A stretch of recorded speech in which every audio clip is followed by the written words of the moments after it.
José Méndez hizo estudios en materia de energía tanto en la Unión Soviética, hoy Rusia, cuando cayó el muro de Berlín, y en los Estados Unidos. Además, tiene un think tank en Venezuela, un tanque de pensamiento en materia de energía. ¿Cuál es? El Centro de Orientación de Energía, del cual yo soy cofundador. Y por supuesto que el petróleo es el tema central, ¿no? Sí, energía en general, ¿no? ¿Qué pasó con la visita de Trump y el petróleo? Bueno, muy interesante, visitó 4 países, estuvo en Arabia Saudita. Es muy importante porque Arabia Saudita, que fue la que promulgó este derrumbe terrible de los precios, también en el contexto de su propia visión, ¿no?, de cómo Arabia Saudita se ve de aquí al año 2030 y cómo se ve invirtiendo en áreas no petroleras. Y los arreglos que hay, paradójicamente, en el terreno militar con Israel y Arabia Saudita. Es increíble, y todo por neutralizar toda esa gran tragedia de Irán en el campo nuclear.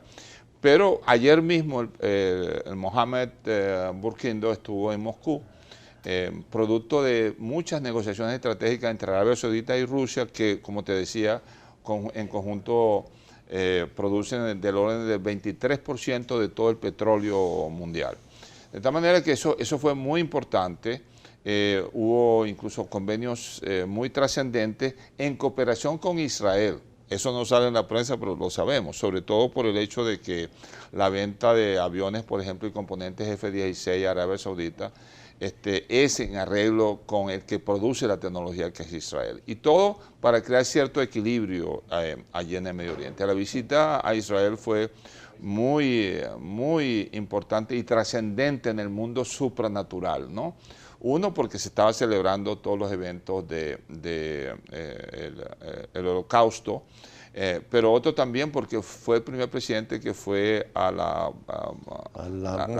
West Wall, a la pared occidental. Al pared de los lamentos, sí, al muro de los lamentos. Sí, y ese fue el lugar donde Salomón construyó su primer templo, y luego la muerte de Cristo. Pues, entonces sigue pero esto agrava la situación con Irán, porque Barack Obama llegó a algunos acuerdos con Irán, y ahora pareciera que fortalece la alianza con Arabia Saudita Trump. Sí, no solamente eso, sino mayor verificación. Mira, en el año 74, después de la visión que tenía el Shah de Irán sobre el uso de energía nuclear, que era muy visionario, porque él decía, por ejemplo, que había que pensar en las generaciones futuras y usar el petróleo para más allá del sector transporte, más allá de la generación de energía, y tenía un programa nuclear muy claro, muy transparente, con los franceses esencialmente. Bueno, eso fue en el año 74. A partir de la llegada, cuando estaba en Moscú, el embajador Burey me dijo: ya usted va a ver la locura que va a pasar. Y desde el año 2003 hay reportes, hace 14 años, de violaciones sistemáticas generalizadas del liderazgo de Irán en cuanto a violaciones del Tratado de No Proliferación Nuclear, violaciones de acuerdos que han habido. Y eso le trajo muchos inconvenientes que al fin y al cabo, cuando todo es dicho y hecho, pagan los pueblos. ¿Cómo lo pagan? Pues no ha habido transferencia de tecnología, los servicios están muy mal, las inversiones, incluso después de los arreglos con Obama, no se han podido ejecutar. Muchos problemas. Yo espero que, por beneficio del pueblo de Irán, ¿verdad?, los compromisos, y esto ha sido mucha presión también de Israel, para que se verifiquen, ¿verdad? Porque cuando tú pasas de enriquecimiento 3.5% de uranio enriquecido, tu propósito es netamente militar. Ahora, el mismo problema con Corea del Norte. Pero es un problema distinto. Estamos hablando de petróleo primero, sí, y ahora entramos al tema nuclear. Sí, no, porque tiene que ver. Para Irán, el tema nuclear y el tema petrolero están concatenados. Los arreglos con Obama están concatenados. ¿Por qué? Porque tú paras tu programa de tendencia militar nuclear y yo te voy a permitir inversiones para que saques tu industria. Fíjate bien. ¿Arabia Saudita no tiene esa tentación nuclear? Bueno, precisamente para evitar una carrera armamentista que para Arabia Saudita va a significar mega inversiones que ellos quieren usar para propósito de su desarrollo en lo que ellos llaman, invito a los que están viendo, la visión global Arabia Saudita 2030, ellos no quieren entrar en esa carrera armamentista. Y lo que está tratando de asegurar Israel y Arabia Saudita, paradójicamente en convenio, es que se corte esa tentación, ese desafío nuclear de Irán, lo que va a ser importante, y Irán no tiene otra alternativa que cumplir con las demandas adicionales de Trump en cuanto a su carrera armamentista. ¿Cómo queda Venezuela en todo este cuadro? Porque es una visita que tiene que ver también con la situación venezolana del petróleo. Claro, tiene que ver con lo siguiente.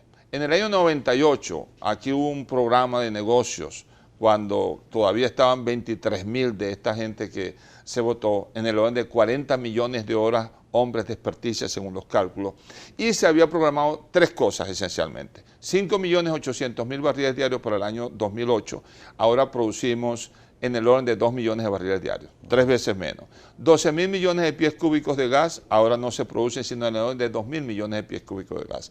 4 millones de barriles en petroquímicos, no estamos produciendo ni 20% de eso. Esa es la realidad.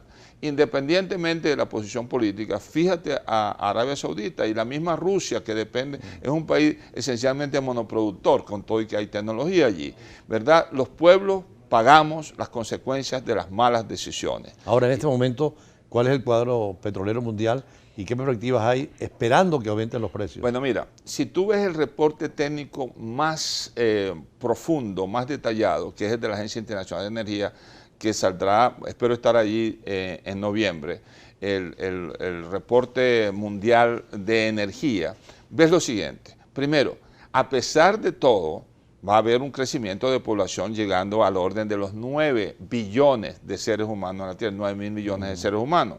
Y va a haber un crecimiento, según la proyección de la Agencia Internacional de Energía, del orden de 30% en el consumo de energía. Y eso implica que va a haber, según esa proyección, salvo que el programa de fusión nuclear funcione, en el orden de 103.5 billones de barriles diarios de consumo. Ahorita estamos en 92.5, ¿verdad? Eso es importante. Pero, ¿por qué, a pesar de que va a haber un crecimiento, ¿verdad? No es proporcional en cuanto al volumen de petróleo y gas que se va a consumir? Sencillamente porque va a haber más eficiencia, va a haber mayor uso de energías no convencionales, celdas fotovoltaicas, energía eólica y, entre otras, el combustible escondido, que es la eficiencia. O sea, van a haber mejores motores, etcétera. Y a pesar de todo y del Convenio de París, las proyecciones que para el de París es sobre calentamiento global, es sobre reducción ambiental, de emisiones de gases. Sí, en este momento, en el año 2000, se estaban botando al aire en emisiones de CO2 en el orden de 650 de millones de toneladas métricas de toneladas de CO2. Las proyecciones para el 2040 es que, si se cumplen los acuerdos de París, que Trump en cierta manera no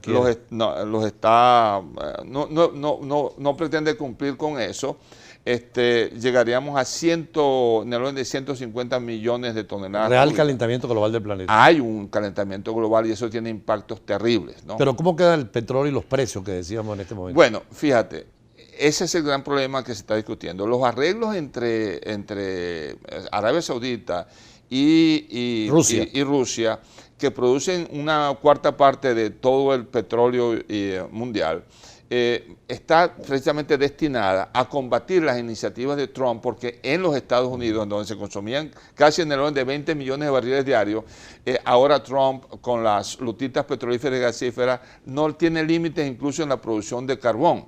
¿Qué significa esto? Que las iniciativas de reducción del volumen de producción de la OPEP están destinadas a aumentar los precios. No va a ser fácil, pero hay un problema. El problema es que mientras los precios estén por debajo de $50, no se están haciendo las inversiones que se habían prometido. Estamos hablando en el caso venezolano. Bueno, en el caso mundial, ¿verdad? ¿Y qué significa que no sean las proyecciones? Entonces, que se siga en el jueguito, que va a haber un dispare gigantesco de los precios porque no se están haciendo las inversiones. Me queda un minuto, ¿qué puedo decir sobre esto? A los venezolanos, a las generaciones futuras, tenemos que prepararnos porque vienen nuevas primaveras para Venezuela. Bueno. Vienen nuevas primaveras y tenemos que enfocarnos en entender que si aún el sector transporte, ¿verdad?, donde se va a reducir un 60% del consumo global de petróleo para el sector transporte, si nosotros nos enfocamos en petroquímica, manufactura de hidrocarburos, que es todos los plásticos, todos los fertilizantes, todas las cosas que se van a usar, porque van a haber 9.000 millones de habitantes en la Tierra, necesitamos técnicos de primera, necesitamos ingenieros, gerentes, que se dedican a enfocarse en la producción de productos de valores agregados para el futuro de nuestra nación, y en el nombre del todopoderoso Dios de Israel lo vamos a lograr. Vienen nuevas primaveras para Venezuela. Junio es clave. Bueno, yo creo que el petróleo sigue siendo a nivel mundial factor fundamental, la esperanza de que los precios sigan subiendo, todos lo quisieran, sobre todo los países petroleros, pero como dice el experto, hay una situación difícil. Ojalá que el petróleo sirva para fundamentar el desarrollo en cualquier país, incluyendo Venezuela, y en esas nuevas primaveras pues haya posibilidad de mayor formación, mayores técnicos y mayor utilización del recurso petrolero. Vamos a un corte y seguimos dentro de Brújula Internacional con otros análisis.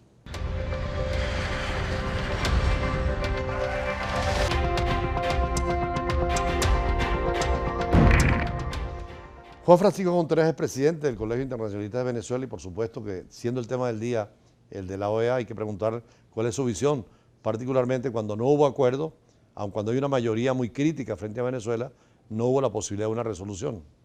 Sí, no hubo una resolución, se suspendió la reunión. Se suspendió la reunión porque no hay acuerdo. Pero no hay acuerdo sobre qué. Sobre la grave crisis que vive en Venezuela, cómo la OEA debe colaborar, ayudar a solucionar el grave problema que vive Venezuela, que lo creó el gobierno. Entonces uno oye a personajes del gobierno hablando de una victoria. Bueno, yo creo que si la victoria significa que se pospuso el tiempo y el gobierno tiene unos días más para actuar en el tema, podríamos decir que fue una victoria. Pero ¿cómo es la anatomía interna de los votos? Bueno, los votos están divididos. Yo creo que hay una mayoría de unos 19, 20 votos que están muy claros en la idea de buscar una salida al pueblo venezolano para que solucione el problema. Aquí no se trata de una intervención, aquí no se trata de injerencismo, aquí se trata de que hay una preocupación en el principal órgano político regional en solucionar el problema que vive Venezuela. Ahora, cuando yo ingreso a la OEA, acepto que la OEA me vigile también. Pero claro, cuando uno pertenece a una organización, tiene que aceptar las normas, las reglas, cómo funciona esto, y entonces aquí se trata de utilizar una especie de soberanía como se percibía en el siglo XVIII. Resulta que el derecho internacional, las relaciones internacionales han progresado, han avanzado, y cuando uno participa en un organismo internacional tiene que someterse a las condiciones, a lo que son los estatutos, los reglamentos que se van generando en esa organización. Entonces aquí no hay injerencismo, aquí no hay... Ahora, ¿cuáles fueron los argumentos de quienes adversan a Venezuela? Bueno, yo creo que el problema central es la forma como los países conciben el problema venezolano, cómo ayudar a solucionar el problema venezolano. Aquí ninguno de estos países está en la idea de que Venezuela salga de la OEA. Todos los países quieren que Venezuela permanezca en la OEA. Ningún país en la historia ha salido de la OEA a manera propia, ¿no? Salvo Cuba, que fue expulsada, ¿no? Bueno, Cuba fue expulsada, pero por resolución propia ninguno, ni siquiera Pinochet, ni los dictadores más grandes militares de Brasil, de Argentina, de Uruguay. Conviene estar dentro de la organización internacional. Pero claro, si es el órgano político por excelencia de la región, ¿cómo tú te vas a salir de esa institución, a no participar, a aislarte por ninguna razón? No tiene... Tal vez por eso la canciller ahora dice que sí va a asistir a la próxima reunión de cancilleres. Bueno, esperemos que la sensatez vuelva y retiren esa solicitud de no participar, de aislarse, de retirarse de la OEA. De todas maneras, por 2 años seguimos obligados. Claro, seguimos obligados, y lamentablemente, ¿a qué renuncia Venezuela? No es solamente al foro que vemos los días miércoles donde se reúnen los países.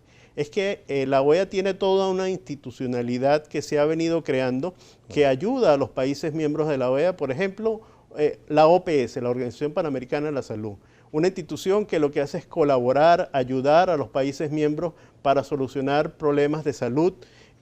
Y ahora en Venezuela, donde empiezan a surgir y a resurgir nuevas enfermedades que habían sido erradicadas, se necesita la colaboración y la ayuda de esa institución. Por ejemplo, el tema de los derechos humanos, un tema fundamental para la región, o el Banco Interamericano de Desarrollo. O sea que es toda una institucionalidad en la cual Venezuela de forma alegre decide salirse y no participar. Ahora, pareciera que también insistieron mucho en que el proyecto de una constituyente y una posible constitución agrava más la situación en Venezuela por la manera en que se está haciendo, ¿no? Claro, yo creo que incluso las dos resoluciones que se presentaron, Sí, tocan el tema. los dos tocan el tema de la inconveniencia de un proceso constituyente que en ningún momento está dirigido a solucionar el problema de fondo, sino que va dirigido a generar más conflictos políticos en el país. Así que cuando uno ve lo que se está proponiendo como constituyente, o lo que se aspira a lograr con la constituyente, en ningún momento se está planteando el tema de la falta de alimentación en el país, no se está planteando la falta de medicina, la inseguridad, nada de eso. Se está planteando temas revanchistas, ¿no? ¿Cómo hacemos para destituir a la fiscal? ¿Cómo hacemos para inhabilitar a los políticos de oposición? Etcétera. Así que no tiene ningún sentido seguir en ese camino, hay que buscar, y creo que lo que están tratando o buscando los países miembros de la OEA es buscar cómo acercar a las partes para buscar una salida a la grave situación del país. Ahora, dentro de la OEA. ¿se teme que un proyecto de constitución pueda ser un poco al estilo comunista, digamos, de control, de eliminación de la propiedad privada, de control de los medios de expresión, del manejo del comercio exterior por el Estado, de que la Asamblea sustituya al pueblo, etcétera? ¿Hay temor de esto? Hay temor de eso porque además cuando tú entras en un proceso constituyente que supuestamente es originario, esa Asamblea tiene potestad de cambiar todo lo que ellos consideren que deben cambiar. Entonces estamos dando un cheque en blanco. La constituyente es abrir una caja de Pandora que uno no sabe quiénes son los que van a cambiar Por eso gente ese tan sistema cercana político, como ¿no? Maripili Hernández habla de que no se puede dar un cheque en blanco sin normas precisas y sin la posibilidad del referéndum. Lo mismo que otros exconstituyentistas y sobre todo la antigua defensora del pueblo, ¿no? Así es, bueno, gente muy vinculada al chavismo está diciendo cuáles son los riesgos y los peligros que se corren en el país al abrir este proceso sin ningún tipo de bases. Incluso las bases no están listas y ya se están inscribiendo los candidatos a constituyentistas. Fue muy ¿no? rápido la convocatoria cuando en cambio antes para el referéndum revocatorio, para las elecciones de gobernadores se tardó tanto Para y cualquier pusieron proceso, tantos sí. inconvenientes en la autoridad electoral, ¿no? Sí, realmente asombra la velocidad que están tratando de imprimir a este proceso constituyente sin ni siquiera estar claro ni haber fijado lo que son los mecanismos que van a regir el funcionamiento de esa Asamblea Constituyente. Ahora ¿no? ustedes en el campo internacional, diplomático, las embajadas están claras en lo que está pasando y hay la función de los diplomáticos de informar a sus gobiernos, ¿no? Claro, yo creo que además a nivel internacional existe una información y una claridad sobre la situación de Venezuela. Mucha gente quiere ayudar a ver cómo se soluciona esta situación, que por cierto lo tenemos que solucionar somos los venezolanos. No hay forma de que un país venga a decirnos qué es lo que debemos hacer. Eso no va a pasar. Nosotros los venezolanos tenemos que solucionar ese problema. Ahora, a nivel internacional hay mucha preocupación, mucho interés en buscar mecanismos que puedan ayudar a acercar a las partes, mecanismos que puedan generar situaciones que permitan que las partes puedan empezar a buscar una solución bilateral que incluya a las dos partes que están en esta situación de conflicto. Ustedes son, tú en tu caso eres profesor de negociación en la Escuela de Diplomacia de la Universidad Central. ¿Hay tiempo para la negociación? Sí. Ahora, para negociar se necesitan dos, ¿no? Y hay que tener la voluntad para negociar y para entender que el otro tiene sus intereses y que esos intereses pueden ser tan legítimos como los míos, ¿ok? Y entender que eso forma parte de la negociación. Si la idea es imponer mis criterios, se aleja cada vez más la posibilidad. Hay ejemplos de otras negociaciones en América Latina, inclusive de situaciones más violentas como el caso colombiano, ¿no? Claro, ¿no? Y yo creo que a nivel internacional tenemos muchas experiencias que podemos utilizar para tratar de acercar las partes. Y yo creo que una de las cosas que posiblemente la OEA va a hacer es buscar generar un grupo de amigos que puedan ser aceptados por ambas partes. Que ambas partes puedan sentir confianza en esa especie de grupos de amigos que pueden convertirse en mediadores en esta situación y acercar a las partes para buscar una solución. Ayer se veía ese criterio de la negociación, pero también de la salida electoral. Realmente unas elecciones serían útiles al país con plenas garantías para todos. Así es. Bueno, la Constitución que ahora tanto hablan, el artículo 5 dice que la soberanía reside en el pueblo intransferiblemente. No hay posibilidad de decir que es que, bueno, el pueblo delegó en el presidente la soberanía porque expresamente dice que no es transferible. El pueblo tiene que ser consultado. O sea, el presidente puede convocar la constituyente. Perfectamente, como lo hizo. Puede convocar, como también la Asamblea Nacional, 2/3 partes, o los consejos municipales, pero o el 15% la aprobación tiene que ser directamente de la población. Por eso el principio de soberanía popular. Consultarle a la gente para que la gente diga si realmente el problema del país puede solucionarse con una constituyente hoy. Finalmente, en la Escuela de Estudios Internacionales, esto es un debate diario también. ¿Qué dicen los estudiantes? Claro, bueno, los estudiantes están muy preocupados, ¿no? Muy preocupados por la situación, porque finalmente la situación que ellos ven es que se está truncando, se está cerrando las posibilidades para ellos y estamos hablando de su futuro. Entonces, por supuesto que ellos están muy preocupados y están buscando ver cómo ayudan a solucionar esta situación. Bueno, estamos escuchando precisamente al profesor José Francisco Contreras, profesor de negociaciones en la Universidad Central de Venezuela, en la Escuela de Estudios Internacionales, y es un criterio compartido por muchos estudiantes y muchos profesores. Ojalá que se abra ese debate, ese diálogo, y que el gobierno pues ceda en esa petición tanto de la OEA como también de la comunidad internacional. Lo hizo el Parlamento Europeo, lo hizo la OEA, lo hizo Naciones Unidas en el Consejo de Seguridad, de soluciones negociadas, pero sobre todo de salidas electorales inmediatas y dentro del criterio de la universalidad para todos los ciudadanos. Cerramos así el recorrido por los escenarios internacionales. Mañana, como siempre, con la imagen de las noticias que puedan ocurrir y, por supuesto, en el futuro, seguir de cerca el próximo encuentro en la OEA, que va a ser también muy definitivo para la democracia venezolana. Así pues, hasta mañana y muy buenas tardes.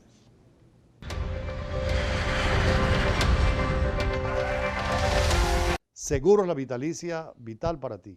Banco Plaza, tú cuentas. Richmond, un rincón de Francia en Caracas. Presentaron.